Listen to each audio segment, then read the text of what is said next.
Hello everyone, welcome to the 13th episode of Trapped in My Mind. I am not your host, and my name's Carla. Yeah, well, we have a special guest, so we kind of had to open it up in a special way. You have a special guest every week. That's what I do say, because everybody is special. But considering that you come from out of state to come be on here, it makes it a little bit more special. I specifically came just for this. We've been trying to get her on since November. High demand. High demand. Her secretary had to move some things around, but she's here. We got her for about a half hour. So we're going to try to fit it in under the wire. So she wanted to introduce it. I think she had one more thing she wanted to say. Oh, yes. I love Matt's intro. Very well done. Stuck in my head all the time. I wish it was longer, like an actual song. Well, it actually is, but we took away all of the vocals, and we just made this beat for this. But it was a song. It's unreleased, so it's in the... What's it called? It's in the vault. Yeah. So anyway, glad you're here. It's always fun hanging out with you. Interesting topics we kind of have that we might throw out here, see how the flow goes. But the first thing that I guess I just want to ask about, keep it light, is one of my favorite things about you is that, well, yeah, I'd say favorite things is you don't like to be in one place for very long. You like to travel around, go see different things, see different experiences. It's refreshing because a lot of people, myself included, travel around on their phone, right? So you're from a different country, you travel to different countries, different states, whatnot. Question for you would be, because I'm not well versed in traveling, I've only gone out of the country once, minus Canada, which doesn't really fucking count. Have you noticed anything? Well, actually, we'll keep it simple for the first one. What do you like about traveling, and why do you do it so often? Okay, I feel like because I had such a big move and I was very, very attached to like the place I came from, once everything got shifted, I had to like teach myself to not get attached to places because it like hurts every time you leave. You mean when you came to the U.S.? Yeah. Okay. So I just I'm very open to travel. And when I moved here, I'm not very fond of Michigan, which it's not the great because a lot of people do love Michigan, and I get the beauty of it, but it's just not the place for me. So as soon as I got here, my mentality always was like, I can't wait to get out of here. Like, I'm going to get out of here as soon as I finish college, like, I'm out. So moving wise, like for living, I think that's why. But traveling wise, like, I just love like meeting new people, going to random countries, not like staying at the resorts and the hotels, but like staying at the Airbnb with locals. And I don't know, just finding like new experiences, getting lost, like having random adventures. I think it's good for my mental health, and it makes life more exciting for me. Okay. I mean, I definitely can relate in the sense that it's fun to get away. I like Michigan, except for like in January and February. But So when I was in Spain, obviously you were there, one thing that I noticed to be different was they seem to wake up later and go to bed much later. And everyone there seemed to be pretty friendly. Granted, I've been to more places in the U.S. and I haven't really seen it like that. Is there anything, whether it be like laws or just norms of other countries that differ from what you've observed here? And if so, is it better or worse in your opinion? I don't feel you can say anything is better or worse, like it just is. But like in Europe, I don't like that they don't have a lot of chip flavors, and all the chip flavors are like ketchup or paprika. And or pickle. Yes, it's just like not good. And I think that's one of the bad things about Europe. That and like their bathrooms, like where you shower, like usually doesn't have like a curtain or like not a window, but like a glass to like prevent the water from getting everywhere. So like everything always gets wet. And then comparing it to here, I think one of the big ones, like I was talking to my boyfriend about just like random laws, and we were talking about like cash bail, and like that doesn't exist in France. Cash bail? Bail. Cash bail. What is that? When you when you get arrested and you have to pay bail to like get out, like that doesn't exist in France. And then like referrals, like or copay, like that doesn't exist in like a lot of places. You mean like in a medical regard? Yeah. Okay. So I feel like I guess I would categorize that as bad because I lost a lot of money paying for medical expenses. I mean, outside the United States? No, in the United States. Oh, because so you're saying medical expenses are usually fully covered outside the United States, as we here have copays? Is that the difference? Yeah, because like in France, for example, they have like universal comprehensive health care. So they can just go to the doctor like whenever, like for preventative measures. And here it's like we wait to go until we absolutely have to go because we have to pay for it. And then it's like when you do go, you have to copay. And if you want to go to a specialist, then you need a referral. Yeah. So it's like a whole process. Yeah, that makes sense. But I don't know. I feel like people are definitely nice here. And they're very nice in DC, but I like the warmth and then like instant click of like communities values is like different in like Mexico, or like it was very big in Morocco too. Yeah, I guess that's the one country that I think I'm most interested in hearing about, is if there's like differences. And this could be a very naive question, but I know one of the things when you were going there, you were kind of concerned about is like if you're allowed to show your hair, right? Mm-hmm. So was that like? Do you know if their women's rights there are as radical? I mean, it's a Muslim country, and I was definitely like nervous beforehand, just from like the stuff that you see on the internet. Mm-hmm. But when I got there, I honestly felt like really comfortable wearing like off the shoulder shirts or like crop tops, especially in like the capital. Like Rabat is very modern, and I didn't feel like people would give me dirty looks or like men would stare at me because I didn't have like a hijab or any type of head covering. I thought it was a lot better than I expected it to be. And even in like the more conservative areas, like obviously I want to be mindful of like their culture, so I didn't go out wearing the same clothes that I would normally wear here. Like I try to be more conservative as well, but I never felt like threatened or attacked or anything. Okay. Well, that's good. That's good. I guess I don't really know what kind of specific laws I was looking to hear about, but it's good to hear. They can't buy alcohol. Oh yeah, you were saying, and honestly, that one surprised me. Yeah, we had to, when we did like the desert tour, the Berber guy that was in charge of it all was like, "Can you buy us gin? Like we can't buy it." So then we got them all drunk for the New Year. Yeah, that's insane. So like tourists will come in and they can have alcohol from, where do they get it from? Just different countries? There's like a supermarket called, I want to say Carrefour or something like that they get it at. I mean, we went to a restaurant and they had like cocktails, but like 90% of the time it was like mocktails. And the one restaurant that was advertising cocktails, the guy was like, if the police come, like don't tell them there's alcohol on it. So I guess I don't know really if tourists are or are not based on that interaction. But it's typically the tourists who will have the booze, and the locals will do a lot to get it.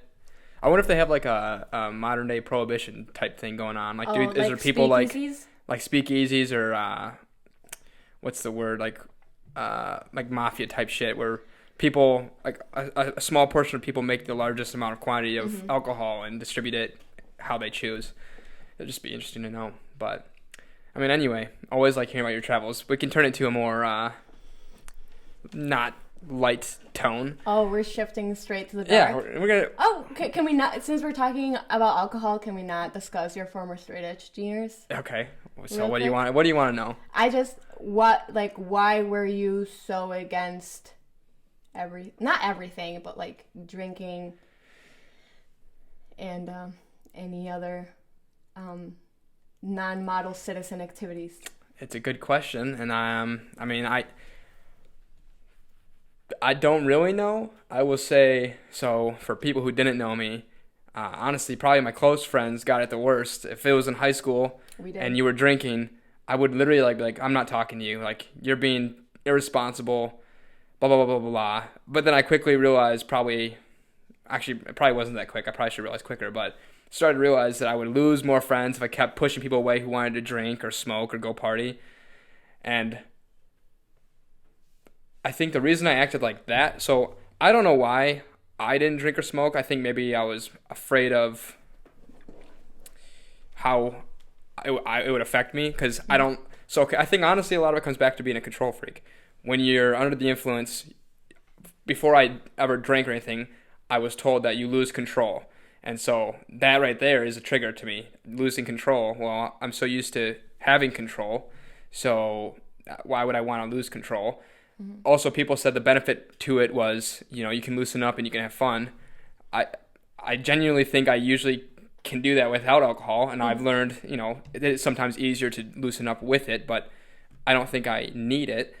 And also, another thing, from what I know, my grandpa was an alcoholic, and so I didn't know if like alcoholism like ran in my family. Not anybody I know I'm close with really has abused alcohol, but I know like my mom would kind of give me some shitty stories about some things that my grandpa would do, and he wasn't all bad, but from what I know, yeah, but it didn't appeal to me, and so I thought since I didn't do it, I don't want my people doing it, and so I would say, hey, don't do this, and then obviously they're gonna do it, and then that's another loss of control right there. So it pissed me off because I couldn't control people, and I wasn't ready to drink with them. So I think that was the first real. You can cough it. No, I don't give a shit. I think that was thinking out loud now. I think that might have been the first real time where I had to accept I don't control everything, and like in my personal life with my friends, because I seriously would like disassociate from people for like 3 months on end. Like, wow. Like, fuck you for drinking, or like honestly, like if some people started hooking up like too soon, I'd be like, yo, that's trashy. Like I'd fucking shame people because, Jesus. Dude, I know. I'd shame them because I wasn't there and I couldn't control what they did, which pissed me off.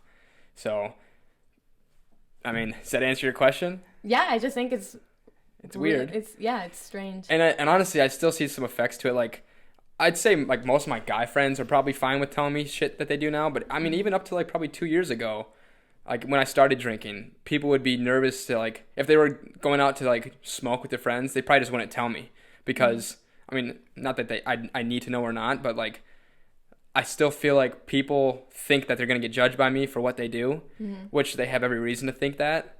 And honestly, but people do think that, for the record. Yeah, I'm sure they do. And honestly, I do judge a little bit of some things that some people do. But don't we all? Yeah, but in the same token, I pretty much know who my friends are and who I like. So, you can go do some shit, and I might disagree with it, but I've learned to accept that. But yeah, it was bad for a while. So. Long-winded answer to your question. Hopefully, it was good. I was just curious as to what even caused it and like what your issue was with other people doing it. Yeah. Well, that's what I'm saying. People I was closest with, like friends and relationships, if they started doing it, they got it the worst. So, I apologize for anybody who is at the wrath of me. I feel like that just makes you like that puts you in a positive feedback loop, because when I get told like, oh no, you can't do this, it's like, watch me. That's another thing I learned is. You try to control people. So some people I think do like to have guidance and control, for lack of better words. They like to have somebody to lean on, and some people like both in small doses. But I've learned that, like, if you try telling somebody that they can't do something that maybe they even want to do it, but you say they can't, well then now they want to, and if they definitely wanted to, you're not going to stop them from doing it. So yeah, I learned that one hard too, and that one pissed me off bad if I tried stopping somebody from doing something and then they fucking did it to spite me. But it happened a lot, so I had like anger issues, I don't know. But maybe. That's why I used to argue with people a lot, and I got good at arguing because I was never physically imposing, so I had to use my verbals. So if you want to argue, that's what I used to do. But it pushed more people away than I'd like, so I don't do it anymore. I feel attacked. Right now? Yeah. Well, I'm not attacking you. You're just like... Because you asked a good question, and it's provoked some thoughts. So, yeah, I'm not happy to be that way, but I think I think I've calmed down in that regard for the most part. So, took some time. Hey, some hard lessons. Better late than never. True. Late bloomer in that regard. Late bloomer on a lot of things. Late bloomer all around. Yeah. So, what was the pivot I was going to do before you so rudely interrupted me? I'm just kidding. Not rude. It was a good question. So this is another thing. So speaking of friends you might disagree with. Oh no. So you already know where I'm going. If this is a gossip thing? Yeah, this is a gossip thing. So I'm not gonna, air out dirty laundry, but he never airs out the dirty laundry, people. Not even microphone. So we had a misunderstanding, right? I called you and basically yelled at you for not telling me some gossip about something that didn't matter. Mm-hmm. And I wasn't yelling at you. I teased you about it. Mm-hmm. However, it was at a time where you had other shit going on, so you took it as if I was yelling. So it was probably a miscommunication on both of our ends. Mm-hmm. That part was a misunderstanding because I said it as a joke. However, the part that I would like to discuss is because you've made me think with some of the things you said. I didn't read it all because it looked pretty mean, so I just ignored text? it. Yeah, I ignored it. Either way, as you wish. Either way. Okay. So a question for you: Does Answer. gossiping make you a bad person? Is it gossiping with malicious intent? Well, that's what I would say makes you a bad person. Well, I'll just introduce my opinion if we want to get it going. Oh, I thought I was being asked for my opinion. Yeah, but then you asked a question. So go ahead. Yeah. Okay, so give me your opinion on if it's with malicious intent and if it's not. If it's you're gossiping to try and stir the pot and start some drama that could potentially lead to bad actions or other people have bad confrontations, then yeah, I think it's bad. But on the other hand, I love knowing the tea, and I come so my state in Mexico is it's known for gossiping. Mm-hmm. We are known for being big gossipers, and that's in high school I had a big mouth, so I know had well I know the consequences that there are to gossiping, even if you're trying to do it to help people, people still don't enjoy it when you open your mouth. So I think I've gotten significantly better at keeping stuff to myself, though I still really enjoy knowing it, but I just keep it to myself now. So you're saying you think people will get their feelings hurt when they know that you're sharing around some shit about them? Yeah. Or you're sharing around some shit that they'd like to know and you didn't tell them? I feel the former people don't obviously. Well, yeah. Which I get it completely, but before I used to be oh, well, somebody told me this and it's about somebody else, and they could probably profit in knowing. And I was also a huge starts with an M, where you try to come in and fix people's problems or whatever. Starts with an M. No. I can't think of the word. Mamai. No. Nope. Mamita. But, I would hear, something from somebody, and then I would, be hey, this might be happening. Mockingbird? No. And so then, I would try to take it upon myself. I would melange myself, or what is it? Either way. Yeah, I would try to get myself into it to, try to fix the problem, but I would always just, make the problem worse by, letting more parties know. Yeah. But in the other one, about, not telling people stuff that they would have liked to know, like I said, because I do like knowing the stuff, but I have been burnt before by, opening my mouth to it. I don't do it anymore, so now I just, I enjoy knowing tea a lot, but I don't spill it. Yeah, and I would agree pretty much exactly with what you said. If you want to know gossip so that way you can, use it maliciously against somebody or tell somebody else who you know is going to use it maliciously, then yeah, fuck you, dude. And we've all done it. Yeah, unfortunately. And we've all probably been a victim of it. But if, let's say you and I, you tell me some shit that really doesn't have any relevance to me, but it's it's just something just tea to share. Mm-hmm. And then I digest it and it goes away. Well, then I don't think that's that bad. So that's why I was so surprised, because when I asked you, so the situation I asked you had no relevance to me at all. And honestly, I could have gone my whole life not knowing it. It's not my business, but it's something that, if I knew first, I probably would have just told you hey, did you hear this? I feel that's where our opinions diverge. Yeah. So let's just because it's that. I'm cool with gossip when it's oh my god, somebody did this, or somebody moved, or somebody did something with it, somebody got engaged, because engagements and pregnancy are just off the roof right now. See, that's not gossip though. That is gossip. I mean, not if they've came out and said, hey, I'm pregnant, or hey, I'm engaged.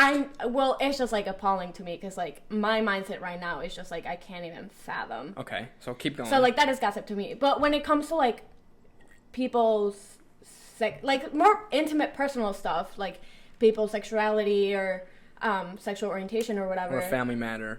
Yeah, then even if, like, I don't know, it wouldn't come to mind to be like, oh, hey, like, this is juicy tea that like I could tell somebody that I trust. Like, I just didn't, like, you know, I feel like if that person told me, it was because they confided in me. And if I see that they're still, like, struggling with it, or they're, like, uncomfortable, then, like, I don't feel like it's my place to share it, even if I know that, like, a very close friend of mine that's very trustworthy, i.e. yourself, wouldn't share it. You would probably like knowing it and would get a kick out of it, but like, you know. Yeah, and well, I just want to, I mean, not that anyone knows what we're talking about, but I wouldn't even say get a kick out of it or like knowing it. It's just like, it's one of those things where, you know, it's a mutual person we know. It's something I didn't previously know. It's not going to change how I view them or how I treat them. But, and so I hear what you're saying, and I agree to a certain degree. Like, if let's say I actually got pissed you didn't tell me, then I think that's shitty on my end, because it's like, do I really need to know that? No. However, like, I mean, I think whether you shared it with me or not, I think either way is probably doesn't really matter to me. If you would have shared that with me, I don't think that would make you a bad person. If you share gossip with somebody you confide in, you trust in, whether it's personal or not, unless that person specifically said, hey, do not tell anybody. That's the only, like, if people say, hey, do not tell somebody or do not tell a certain person, I will try my best to, you know, honor that. And I think for the most part I do.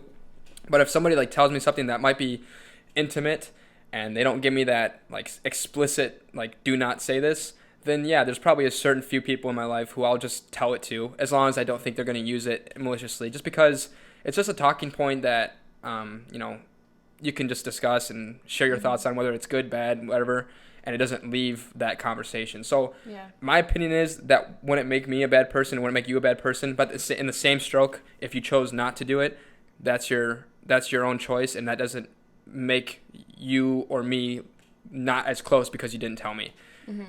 However, it would have been bad if I actually would have got pissed at you because you didn't tell me. Which I think you did think I was pissed, but I wasn't. But I don't know. It was just, like, a very confusing weekend.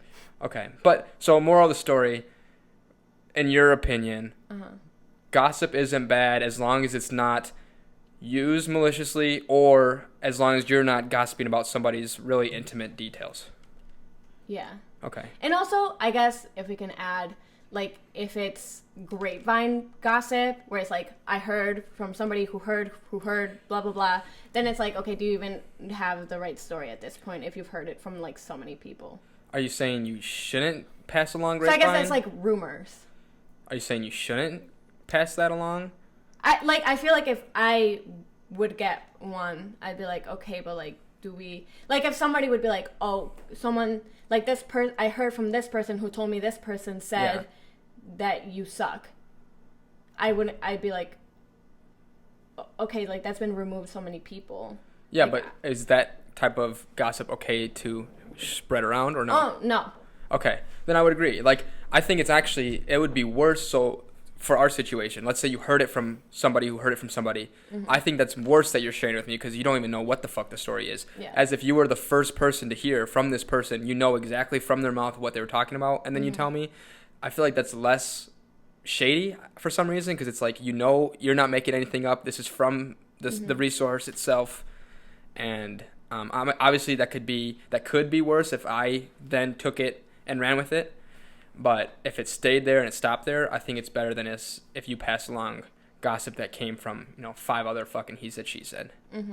So, all right, well, glad that was discussed. Either way, wasn't actually mad about you, so just a misunderstanding. But that's what happens with close friends sometimes. Right. I was just salty because I thought you called out my characters. I was like, how dare a close friend that knows who I am? I don't know what I said that made you think that, but then you definitely did call my character, and I didn't read it, so. I don't know, but I was very sensitive that weekend. Yeah, and we move past it. We just keep on moving past it. We just chug along. So, Yeah, I mean, I'm not supposed to segue into what your questions were, but I know another thing you wanted to ask kind of has to go in line with friendship. So did you want to bring that forward? Because I can't reframe your question in a way that you brought forward. I feel like it wasn't really a question. I feel like we've just, over the years, talked about how important friendship has always been, like for you and for me, not necessarily our own, but like with other people, and how it's just like a safe place almost, and like just something we really value and like prioritize in our lives.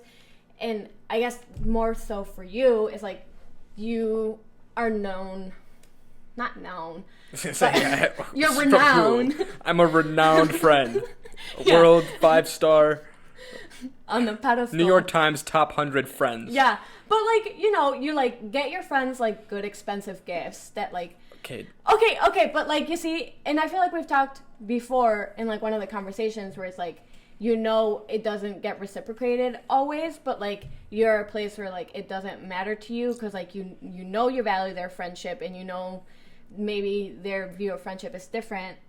Do you know what I'm talking about? Yes, and well, maybe. So you can turn it up if you want to turn up the heat. That's okay. Okay. So so from what I just understood of that spiel, what I'm taking from that is, well, what really kind of I hate that people say this is I will get friends or whoever expensive gifts. I think that speaks more about a bad quality of my own than my friends. Okay, it's not necessarily just the gifts, but like, do you remember when you moved out here, you were like, oh, I know a lot of my friends won't want to make the drive out here, so you would have to make, like, you know, it's like a give and take, and you're always giving. Not all, you know, okay, it's coming off wrong. No, I think I know what you're saying, and honestly, I was wrong about that. My friends did come out here, so that's proven wrong. Yeah, I get proved wrong a lot more than I'd be proud to admit. But no, my friends came out here, and honestly, I'm trying to get better about not giving, like, not just expensive gifts, but so to your point, you said that I knew that like those types of gifts wouldn't be reciprocated, and oftentimes they weren't. And that didn't bother me. You got expensive taste, my dude. Well, and I'm just a bitch to buy for. True. But that didn't bother me because like I went in there with the expectation of like I'm not expecting them to get me a gift, and if they are, I don't expect them to spend as much. And I think the reason and honestly, I think a lot of people don't like getting those gifts. I mean, they like the gift itself, but then they feel indebted to me. Yeah. And also, I don't think any of my friends are nearly as materialistic as I am. So it's like... Except for Ross. Note for Ross. Ross is pretty materialistic like me. But Ross also is very good about, like, personal experiences as well. Like... Oh, fair. So, I mean, it goes... And I think I'm good with both, too. But I'm definitely one of the more materialistic ones in my group, which I'm not proud of. But, so I would get these gifts because... For me, that's something I would like. Like, if somebody got me a gift like that, it's something I would like. Not that I expected it. So it's like, well, I want to give this to you because that's things I love. So I want you to love it as well. And so that's what I want to do. But it's made people uncomfortable, and it's made people feel smothered or like... It makes me think of, like, the little aliens from Toy Story that are like, we're forever indebted to you. Or, like, when Mr. Like Potato the claw Head, guys? Yeah, when Mr. Potato Head saves their lives. I didn't know they said anything else besides le claw. They do.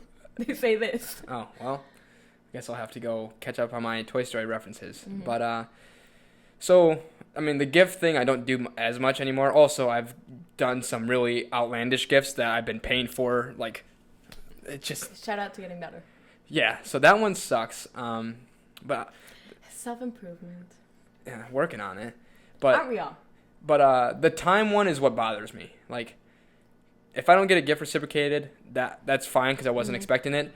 The one that bothers me is if I like put in, like, let's say, you know, you're drunk at a bar and you call me to pick you up, and I do, and then I do it and you don't. That shit pisses me off because it's like, dude, I didn't have to do this. I'm going out of my way to give you attention, to give you time. Please do it back. Does that mean I have a coupon or whatever saved for getting picked up in the bar when I'm drunk? Yeah, well, you don't have a coupon. I don't keep tally. And the thing is, so, and you can pick this apart if you want, but I will say it's not a 1-for-1 for me. Like, if I pick you up once, I don't expect you to get me once. If I pick you up 10 times, I expect you to get me once. Like, I just know that you would do it, not that I'm going to call on you to do it every single time.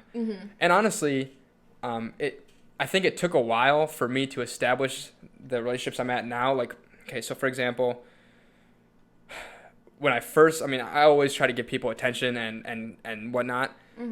And for a while, it wasn't reciprocated in the same amount that I gave. But I think because I've been consistent about, like, being there for people when they need it, now I'm getting it back. Oh, okay. And also I think what helps too is, you know, when I went through my difficult spell, I opened up a lot and got really vulnerable. And I'd say from 90% of the people, that's increased our relationship. And now I think people not only trust me more, but will be there for me more. And they know that I will be there for them more. So I don't know if that answered your question or if I just went down a really long rabbit hole. You definitely went down a rabbit hole. But I think... Good questions from this guest. Oof, I just came prepared.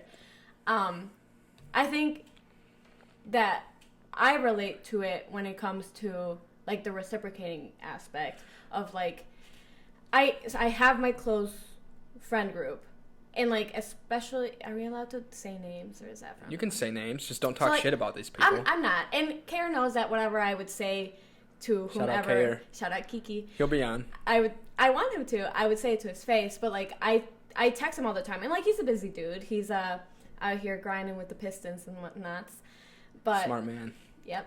And, like, I would text him, and at times it's just, like, it's me always texting first, or, like, me always reaching out first. And it's not even that, like...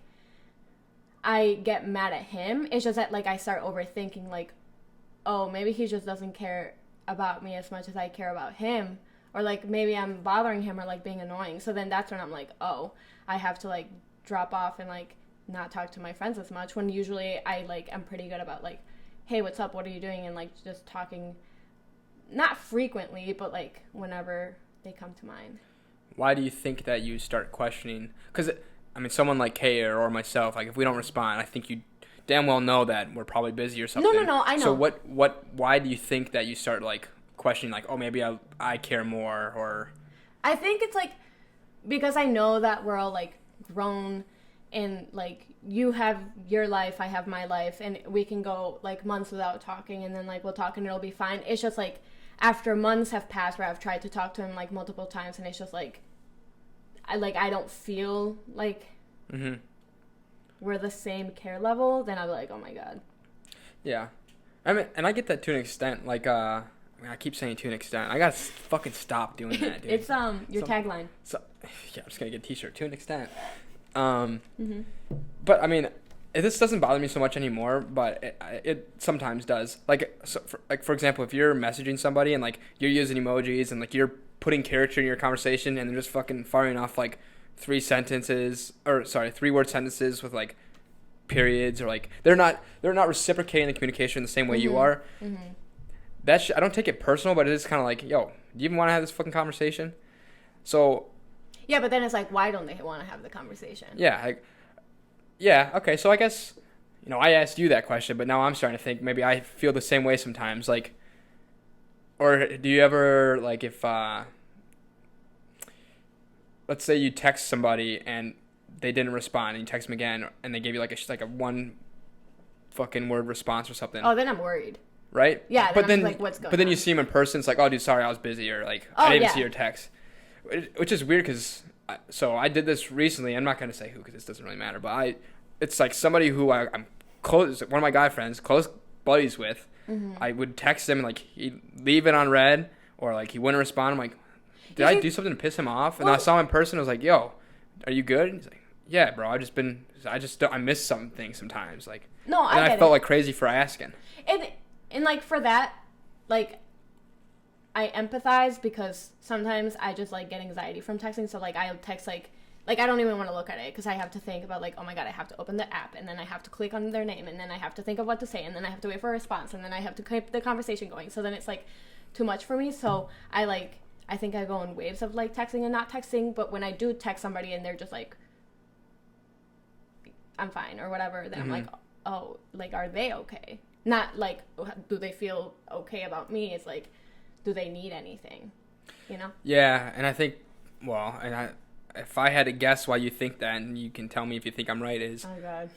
when you are not doing well, you fucking don't respond to people. Oh, yeah. I think I base a lot of my people assumptions based off how I would, like, why I would, which I guess everybody does that because you only know your own, like, experiences, so I would only know how I react. So when people react for a way that I think I would react in that scenario and, like, the reasons why, then I'm like, okay, like, there's something. And, like, 99% of the time, they're just like, nah, I'm busy.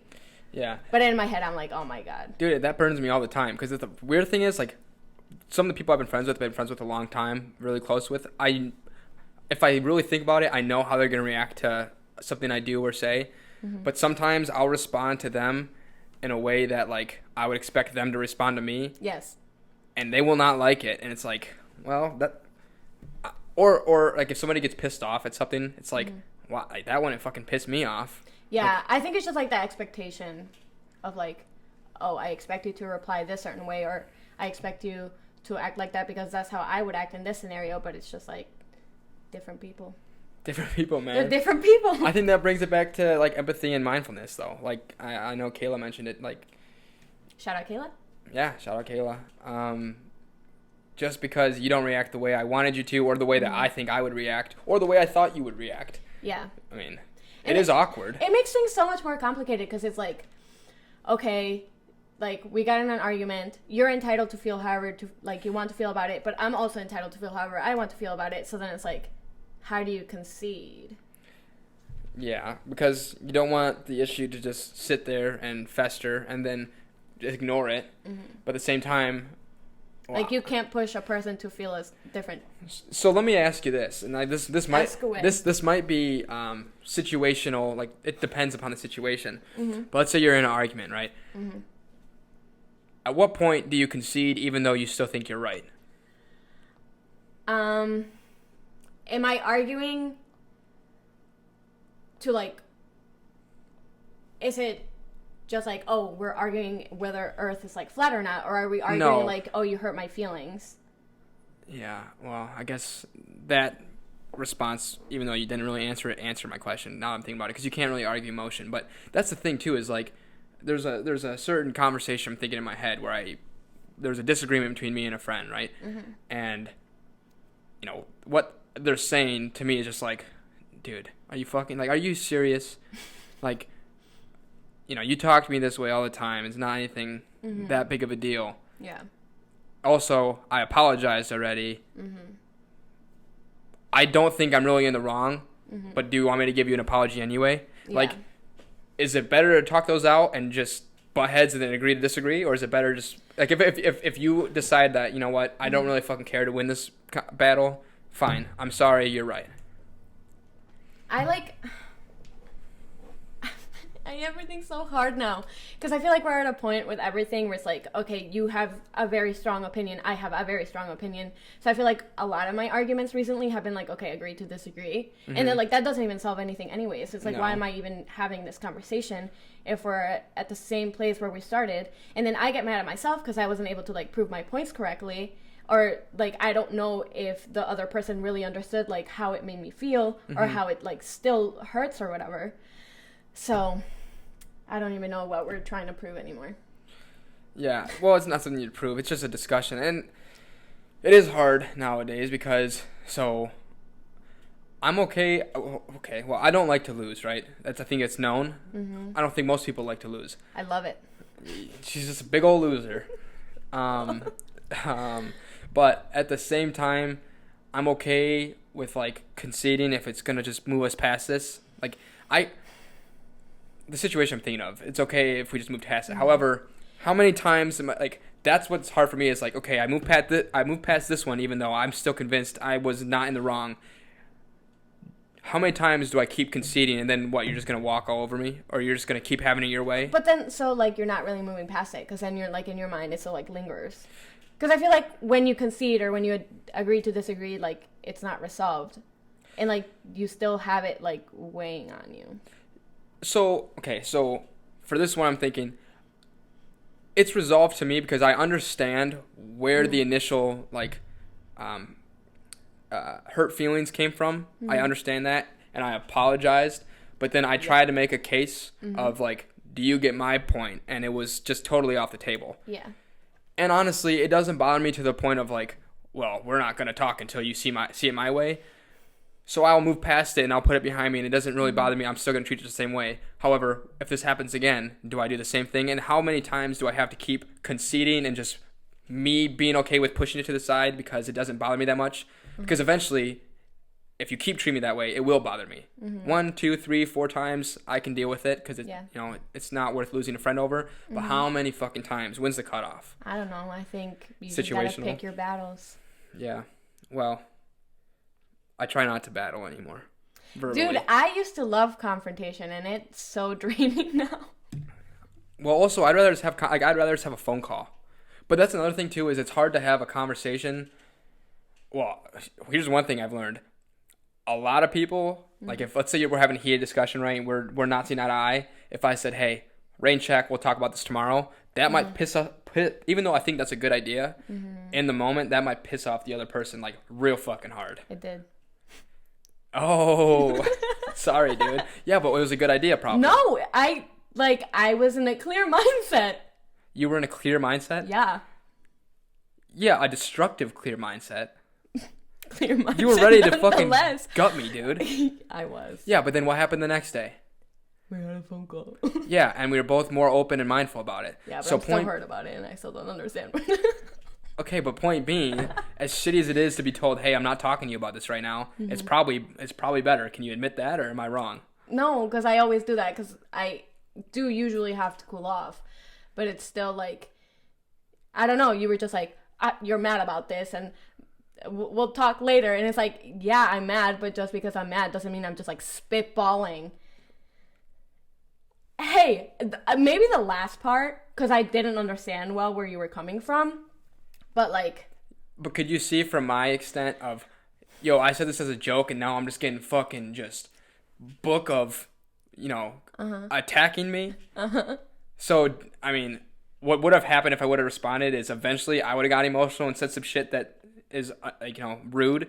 And then the conversation to redeem ourselves would have been a lot harder than, hey. Well, now I'm curious as to what you would have said. I would probably just made some shit up. I don't know. The thing is, it's probably better we didn't get into a screaming fight, right? Or did you want to have a fucking screaming fight? No. Jesus. I'm not attacking you now. I'm just saying. So you don't want to admit that. It's the ice when it melts. You have backwash. No, I don't know what that is. You got glaucoma. It's not funny. No, we do not find glaucoma funny. Trapped in My Mind podcast does not condone hateful verbiage towards glaucoma. Patience. Or the disease itself. Yes. Well, then we'll table that last discussion, because apparently you want to be a firecracker. The discussion won't be had off screen. You want to be a firecracker and argue in the moment, but I'm telling you, it's not a good idea. I don't usually want to argue in the moment, but like. But even now, you said that you were in a clear headspace, and you might think you're so? Dude, you were coming in hot. Because we can discuss it after. We can have the discussion after. Look what I got myself into. Yeah. Are you mad at me right now? No. Okay. We're past it though, right? Yeah. Oh boy, I'm in for some fucking shit after this one.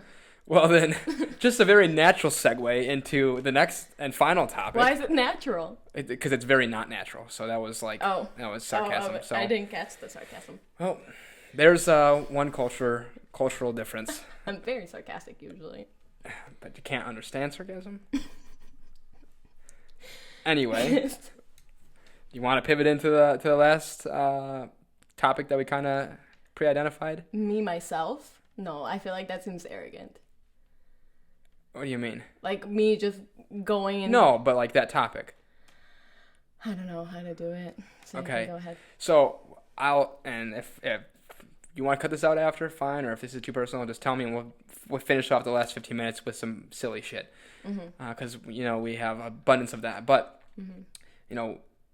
one thing I'll start off by saying that I'm really proud of you for is... Oh God, not the praise. Well, praise and then a question. Okay. And you deserve to hear it.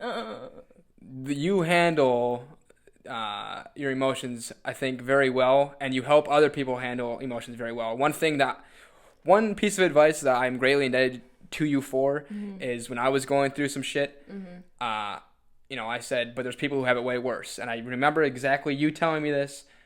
You can't compare yourself to other people, and I know a lot of people say it, but for some reason it clicked when you said it to me, and I have not forgotten it. I can't compare myself to other people when I'm feeling bad, because if I did, it would only be fair to compare myself to other people when I'm doing good. Can I cut you off real quick? Yeah. My former therapist, Allison, told me that. So, plug to Allison. Yeah. It's like recognition where it is due or whatever. Yeah. Because that was not my quote. That's what Allison Yeah, but you know what? It was your decision to pass that information on to me. And you said it with conviction, which means you believed in it, right? I do. Point being, you told me it would only be fair to myself to do that if I also compared when I'm feeling good to people who have more, which no one ever does. Like, if you're feeling good, you want to feel good. You don't want to be like, oh, well, I could have more money, or I could have more success, or I could be smarter. Like, you feel good and you let yourself feel good. So when I feel bad, I should let myself feel bad and compare it to only myself. Yes. I think that's a very mature thing to not only say, but believe in and practice. So point being, from when I first met you and how you deal with your emotions and how you carry yourself has come a long way. So I just want to tell you, proud of you for that. Thank you. But before we were very close, I know you kind of had your battle with mental health, right? Was it specifically, it was depression, right? And I know you went to a hospital for it. We never really discussed that. I mean, it's not really the thing to discuss. That's the thing. Like, I don't know how to bring it up, but I am curious. Like, did you hate it? Did you learn from it? Was it needed? Do you wish you never did it? I wish I not. Well, I feel like you're under the, misconception that I did it willingly. Yeah, I don't know anything about it. All I know is you were there. I don't know what sparked that. I don't know who checked you in, if you checked yourself in, how long you were there, where you were. I don't know anything. I don't know What grade was it? 8th. Okay. Like, 8th grade or, like, going into 9th? No, it was like while we were practicing. Like, were you ever in any of the plays at Emerson? No, but I remember watching plays. It was it was just like right smack during like the middle of the 8th grade. Okay. I don't know how back of an explanation you want. Do you just want whatever the you're comfortable facts? with? Yeah, whatever you're comfortable with. Well, I don't know. This is your podcast. You can tell me. I don't know what you're going to say, so I can't tell you. Well, if we go off the incident itself, when I was in the 8th grade, I just had like a lot of stuff going on. You see, no, I feel like I have to go back. So, okay. When I moved here, I moved here in the 6th grade. So obviously it's like a kind of a big change for someone, like no matter their age, but I think it's particularly hard when you're like a kid. Because so I grew up in Mexico, and during the summer I had come to the U.S. with my dad for like vacation. And then... The summer of what grade? The summer going into 6th grade. So the summer of 2009. Okay. So I was just here for like vacation. And like, it was always like, oh my God, like the U.S., you know? That was like the... It was just like, oh my God, I'm going to the U.S. Yeah, like it was just like hype. So then we moved back. And like out of nowhere, my dad was like, in 2 weeks, we're moving to the U.S. But he already lived here, I thought, right? Yeah, my dad's from here. Okay. So it was just like a very, very fast move. And I was supposed to go into 6th grade in Mexico. And I was like really excited to finish like elementary school with all my friends and like stay with all my family, because we're like very family oriented. And then, so like 2 weeks, we sold everything. We moved here and we like moved in with my aunt. And then I like went to school, which was hard because my English was good, but not good enough to like understand native speakers. It's culture shock a little bit. Yeah.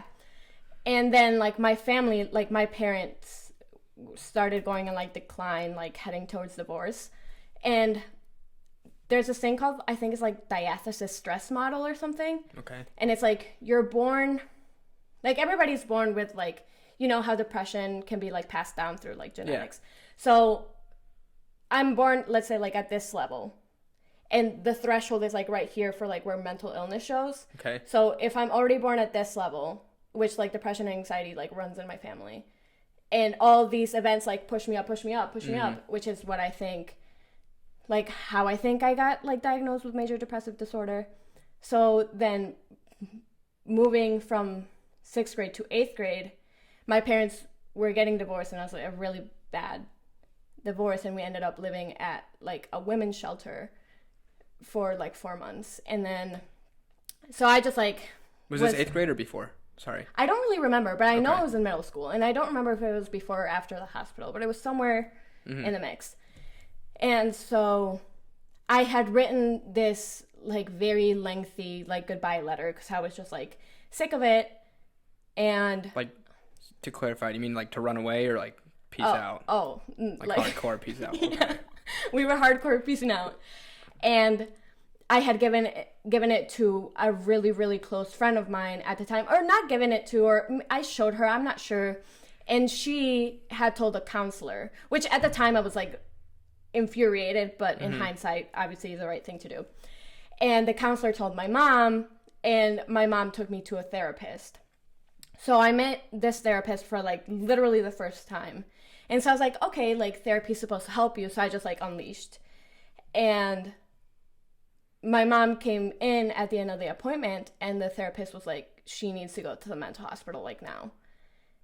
Like in the first meeting? Yes. Straight up said that explicitly? Literally the first meeting. In front of you? I mean, either way, that's... Well, yeah, I don't remember if I like was asked to leave the room and she only told my mom, or if I was still there, but... It's kind of crazy. Yeah, exactly. And my mom obviously didn't want to do that.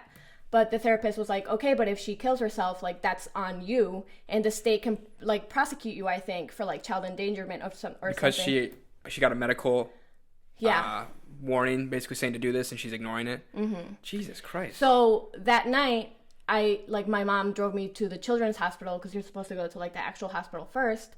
And we stayed there, and, like, at 3 a.m, one of the beds, because you just wait around for, like, a bed at the mental hospital to open up. Yeah. And one of the beds at a hospital called, like, Kingswood, in, like, the middle of the hood, like, opened up. So, like, I got transported, like, in the ambulance to be taken there. And I was there for 2 weeks with kids, like, other kids. And it's, like, it was a mix, because I think, like, I personally don't think I should have been there. And I think that my experience at the hospital made everything worse. But, So, how could it get worse from, what you wrote? Like... Cause then it's like, you go in and you're, again, like, vulnerable to this person that's, like, supposed to help you, but then they automatically, like, put you in the mental hospital. Yeah. And it's not, like, the funnest thing in the world. And you're with these kids... where, like, the whole time I was like, I don't belong here. Like, I don't think my mental health issues are nearly as bad. And there was, like, I remember there was this kid that had schizophrenia. And, like, every Monday he would pack his bags because he'd be like, my mom's coming to get me. My mom's coming to get me. But, like, he was, like, a resident. Like, he was living there. Mm-hmm. And, like, if he'd get mad, he'd, like, smash his hands on the table, like, really hard. And it was just, like, scary because, like, you didn't know anybody. And then they would, like... warn you of, like, kids that might attack you if you, like, pissed them off. Mm-hmm. So it's just, like, a really hard environment. And then when you get put in the mental hospital, they automatically start putting you on antidepressants. And again, I'm sure the mental hospital and antidepressants are great for some people, but they have never been good for me. Mm-hmm. So then, like, I didn't have a choice in any of the matter. So then I got put on an antidepressant. And for years, I, like... tried to get off of it, but they always told me that, like, I wasn't ready, that I couldn't do it. And you can't make that choice if you're under 18? Like, the choice to take it? Yeah, like if you say, I don't want to take it, I mean, I guess you could always, like, hide it or whatever, but... Well, even after I turned 18 and I was still going to the psychiatrist, I'd be like, oh, like, I think the medicine isn't helping, like, I still feel crappy, I want to stop and just try other methods, and they'd be like, no, like, they just tell me no. So then I ended up just weaning myself off the medicine myself, like, on my own. And you think it's probably best that you are off it? I think so. The side effects were too much for me. Okay. So, question, and I hope this doesn't come off as offensive, but when you were saying that when you were in the mental hospital, you said you didn't think that your mental health was as bad as these. Mm-hmm. I mean, looking back on it, if you really were thinking about killing yourself, that's almost as bad as it gets, no? But I feel like I've always had, like, high functioning. Like, I wasn't, like, yeah, I guess, like, killing yourself is the worst outcome. But, like, I was still, like, carrying on about my life normally. And, like, a lot of the kids were, like, kids that just weren't able to... And, like, I don't know how to explain it, because they were all, like, great people, and, like, I did make friends. Mm-hmm. The kids in okay. But I just feel like it would have been much better for me had I just gone into the therapy appointment and just, like, kept going to therapy. But then it's, like, because everything happened so fast and I got put in this mental hospital, and it's, like, it feels like jail. Like, they come take your temperature and, like, your blood pressure, like, every morning at, like, 5 a.m. And then you have a schedule every day, and you have, like, shower time, and then you have, like, coping mechanisms or, like, group therapy. And then, like, on Fridays you can make a line to, like, call your parents, and you get, like, an hour of phone call. Like jail. Yeah, it's not, and, like, all the doors you have to, like, you need a scan pass to, like, get through. Mm-hmm. And, like, your visits can only be, like, 18 years or older.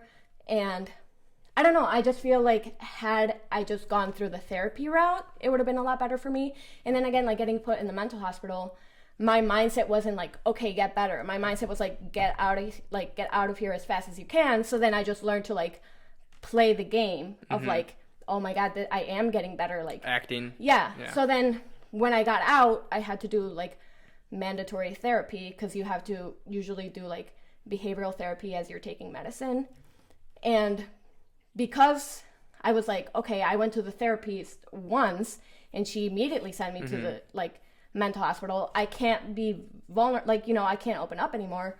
So then literally for, like, a decade, I would go to the therapist and, like, never, like, talk about anything. So there was never an improvement, because my mindset was always like, play the game, tell them what they want to hear. So then I wasn't helping myself improve, because so you're really just delaying the whole... You were telling them what they wanted to hear, so that way you could just get out of there. Because... So, 2 questions. How long were you there in the mental hospital? I was in the hospital for 2 weeks. But then I went to, like... There's a group called Face to Face. Because, like, a couple months later, I, like, was in the therapist, and she was like, oh, I think you have to do, like, a screening or something. So then we drove to Taylor, and then they do, like, screening for your mental health, and the lady was like, oh, I think you have to go to the mental hospital again. And I literally was like, no, I will, like, for sure kill myself if I go there again. So I went to, like, Face to Face, which instead of staying there overnight, you go from, like, 9 to 3. And it's kind of like school, but they teach you, like, again, like, anger management or coping mechanisms, blah, blah, blah. So. And that was more helpful? I was still just, like, playing the game. Okay. Well, the last thing I'll ask, I can make assumptions, but I'd rather just ask. When you went to the therapist the first time, and that was a response, how did that make you feel, if you can remember? I feel like I was just, like, distraught. Because when you're, like, in it, like, I feel like depression now is kind of like an identity. So it's like, oh, I'm depressed, like, that's who I am now. And, like, I had never, like, growing up, like, in retrospect, like, I did have anxiety, but, like, I was never, like, chronically sad or anything. So it was just like because no one ever, like, sits there and, like, based off their behavior, they're like, damn, I think I'm depressed. Like, yeah. Especially that young. Yeah, so then it was like, oh my God. It was like a hard truth to face. It wasn't even like a truth. It was like, I think she's wrong. Oh, you're saying, so when you went there the first time and you're opening up and she's saying, oh, she needs this, you're like, whoa. Yeah. I don't know. Maybe I was just, like, a stubborn child. I could see it. I can only imagine, right? Because, someone telling you what you are, and it's that extreme, could be hard to hear. But at the same regard, in the same stroke, like, did you, like, forget that you wrote a letter? Or, I know it might be a weird or a tough question, but... I guess, like, I don't really know what you're asking. Me neither. Okay. Me neither. It's just, like, I could see how it would be very alarming or, like, almost... So, the way you're telling the story, it almost sounds like when you went into the therapist, you were expecting maybe some type of remedy, or you could express how you feel and maybe it wouldn't be so bad, but instantly it was, oh, you're crazy, or you know. Well, I feel like I thought it was going to be more of like her giving me feedback rather than her listening the whole time, not really telling me anything, and then bringing my mom in and being like, I've concluded she has to go to the mental hospital. Whereas like, I feel like that was too harsh of a...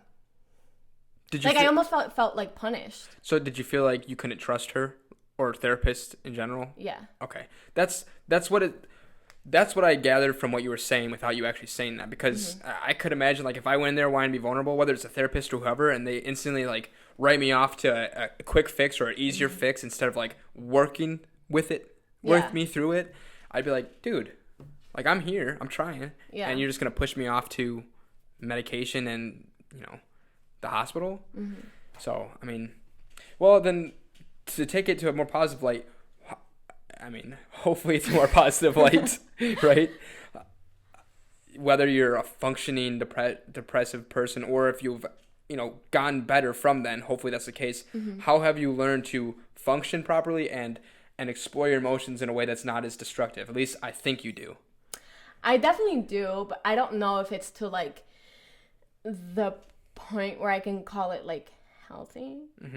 But I think of like, because I went from like not trusting therapy at all and like thinking it was all like a scam to like coming back to it. And now, I mean, I don't see him as much anymore because I don't Your like therapist? telehealth. Yeah.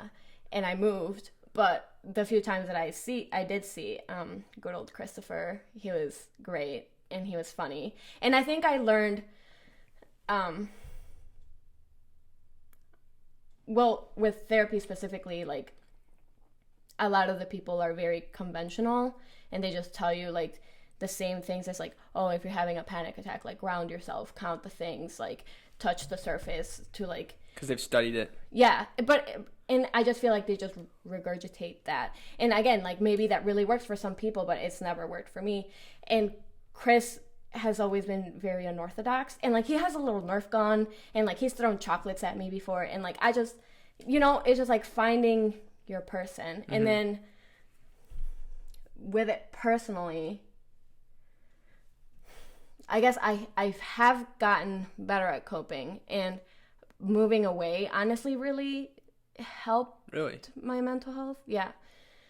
And I don't know, just like little things, working at it, but a lot of the times it's not like I think it comes in waves. Yeah. And when it does happen, like my mentality is just like you just have to write it out, and like you just have to wait for it to pass. Because it's like hard. I think it's particularly hard like when I was a kid, because it was like my life isn't bad, so like why am I depressed? Like why do I want to die? And so it's like my thing always has been like, why, like I can't fix this because there's no reason in my life why I should feel like this. And like I could like I have a family, I have food, everybody's happy, everybody's safe, but I still feel miserable. So then it's like, how can I even fix that? So it feels like you're always like, you just kind of have to accept that it's always gonna be kind of like your cross to carry, and you just have to learn how to manage it better. So now I'm just like write out the lows. Yeah, I mean, it sounds like what's helping you is that you've educated yourself on what it is and how it's going to be. It comes in waves. You probably didn't know that when you were young because it was new to you, right? Oh, no, when I was young, it was like perpetual. Exactly. So you've learned that it's come in waves, and also you realize that you don't have to have, and don't let me speak for you, but this is just what I'm drawing from is you don't have, like, things are good in your life, and it's okay to still feel like shitty. It's obviously not fun, but it's not like you're trying to find out what's making you feel shitty. Yeah. You know what I mean? So I think you've learned more about your feelings and shit like that, and that's kind of helped you, right? Yeah. Okay. I hope I wasn't speaking for you. That's just what I'm gathering. No, it's just like I don't even know the answer to it either. Cause like given all the therapy that I've had, like I should be really good at like coping with it, but literally all I do is like wait.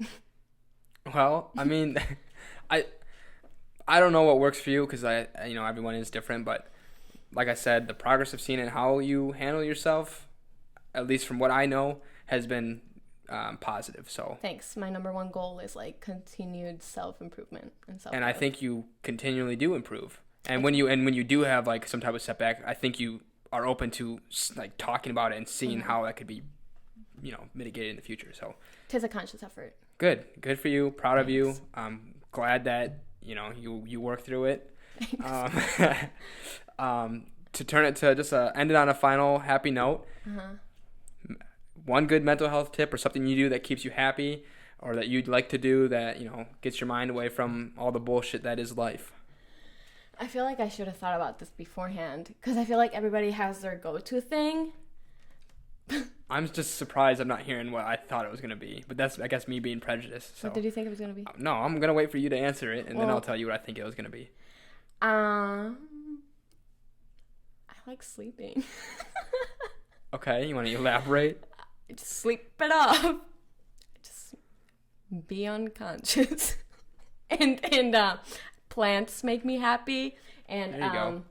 Plugging American Express gift cards, or not gift cards, credit cards. I got the Calm app. So I like that it helps me to like take a deep breath. It's nice. And then it does like mood checkings and like 3 things you're grateful for, and then it gives you like a quote and like and then it asks like a question about it. I like that a lot. It's like positive affirmation, or just things that trigger like positive thoughts, as well as plants and sleep. Yeah, I just got 10 new plants. So what kind of plants you want to share? Or I have an aloe plant, a Dieffenbachia, a spider plant, a couple of those. Shout out, what's her name? Who likes spiders? Oh, Dr. Francois. Dr. Francois, if you're out there, she got a spider plant because of you. She told me. I named it Aragog. Should have named it Francois.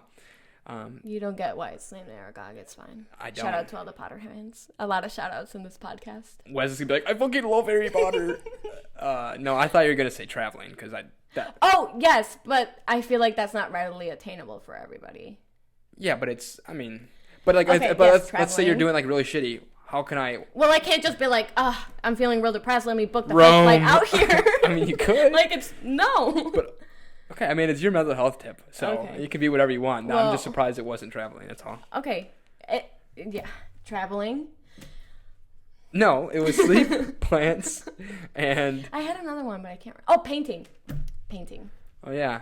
She's supposed to paint me something for my apartment a year ago, and we haven't had it. But oh, okay. Here's the thing with your painting. I'm incorporating knitting into it, and knitting takes time. You're knitting and painting? Mm-hmm. Stay tuned. We are going to, once that's done, unveiling. In 5 years when it's done, I'll post an update. Big procrastinator. Anyway, good mental health tip. Yes. Thank you so much for coming on. We're gonna go get some fucking pizza. Yes. Also, I have to pee. Go ahead and pee. I gotta do this. I hate doing this part, but I gotta do it. Oh, what is it? Thank you, everybody, for spending the past hour and 8 minutes trapped in our minds.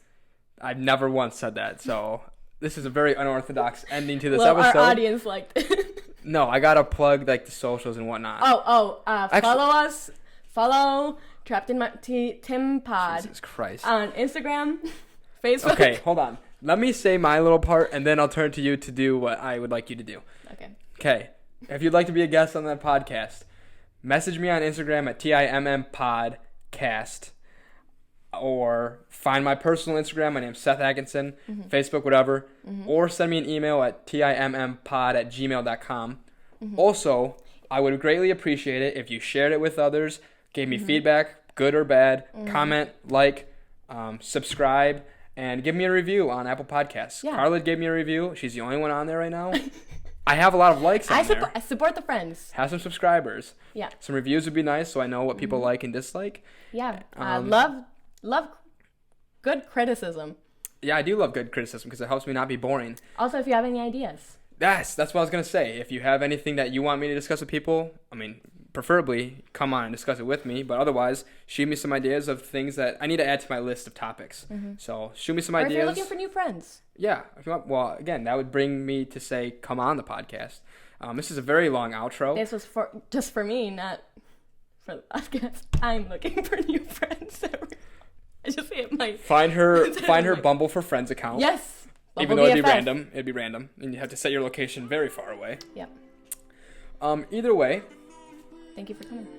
Thank you guys. This was a crazy outro. Carla, that was fun. Until next week. Bye-bye.